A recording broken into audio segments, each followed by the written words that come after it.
Arsenal lost the Champions League final to Paris Saint-Germain in a penalty shootout after drawing 1-1 in Budapest.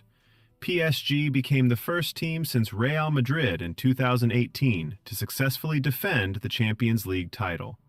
Arsenal will hold a trophy parade on Sunday to celebrate winning the Premier League title for the first time in 22 years.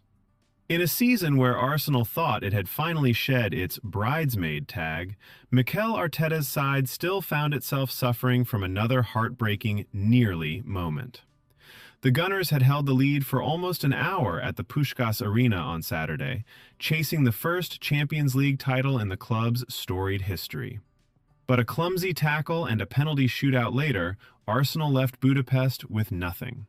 At their expense, it was Paris Saint-Germain celebrating in the Hungarian capital.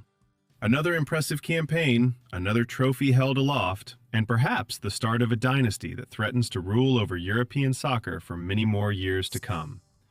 Despite the 1-1 scoreline and the narrow nature of the penalty shootout result, PSG deserved to retain the title. It wasn't as impressive as the 5-0 thrashing Les Parisiens dealt Inter Milan in last year's final, but they found a way to win yet again.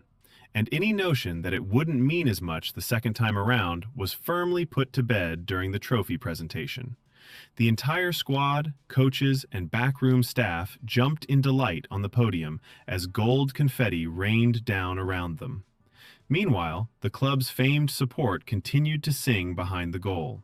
In truth, they started about an hour before kickoff and never really stopped. Arsenal heartbreak. You just had to look at the faces of the Arsenal fans inside the stadium to see what this final meant to them. Even after watching their team go ahead through Kai Havertz's wonderful finish, fans still held deep-rooted anxiety. As the game wore on, those nerves intensified. One fan was unable to sit still and was given special permission by stewards to stand near an exit to work off his anxious energy by pogoing on the spot. One member of the media, dressed in a retro Arsenal shirt, also jumped over a small barrier to watch extra time and penalties in the stands, suddenly becoming another nervous fan with pain written all over his face. It wasn't just in Budapest that Arsenal fans were watching in their numbers. The club's home stadium also opened its doors to allow supporters to watch together on giant screens. Pubs and bars around North London were also filled to the brim with people hoping to see more history made by their beloved team.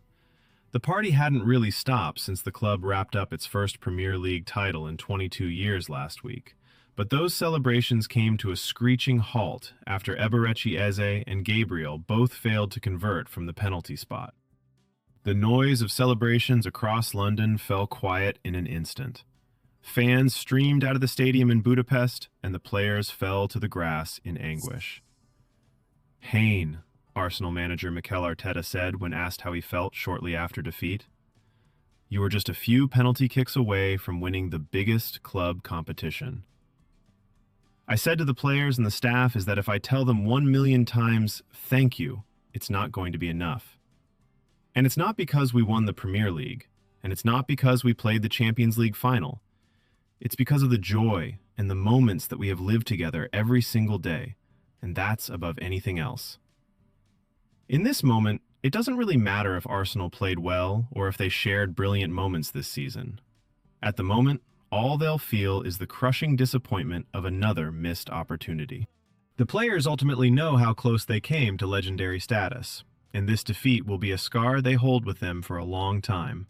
Just like the beaten Arsenal finalists in 2006, it's going to be a task for this current group of players to pick themselves up for the planned trophy parade on Sunday, with 1,000,000 people expected to line the streets of London to celebrate the Premier League title. In truth, though, maybe that's exactly what these players need to raise their spirits after what has been a season to remember. Paris delight. The night really belonged to PSG. They once again timed their form to perfection, shaking off a sluggish start in the competition to come through as worthy winners.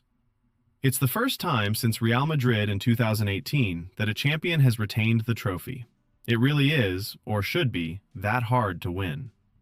Much of that success is down to manager Luis Enrique, who once again reaffirmed his position as one of the greatest managers in the world, maybe even of all time. The Spaniard now joins an elite club of managers after clinching his third Champions League title, winning his first for Barcelona in 2015, and adding his second for PSG last year. Pep Guardiola, Bob Paisley, and Zinedine Zidane have also won 3 trophies, while Carlo Ancelotti is out on his own after winning this tournament a record 5 times. Under Enrique, this PSG team has transformed into a winning machine. You could see from the press conference on the eve of the final just how hyper-focused his players were. Both Ousmane Dembele and Marquinhos spoke highly of their boss, praising him and his staff for meticulously planning what they said had been a tricky season to navigate. Those same players could be heard singing and dancing in the locker room as the man they trust so much walked into the news conference room to speak to the press after the win. "We have written history. We are going down in history," Enrique said, adding he would relax over summer before turning his attention to winning a 3rd straight Champions League title. What will strike fear into the rest of Europe is that many of the PSG players are still young. They still have room to grow and get even better. All that while arguably playing the most entertaining and attractive soccer in the world. "We're going to enjoy it first, and after, we're going to work and work again, because we want more. We are really hungry," PSG's 20-year-old winger Désiré Doué said after the match. "We are a young team, and we are really ambitious. Next season, we have to go again." The stats show how good they are as well.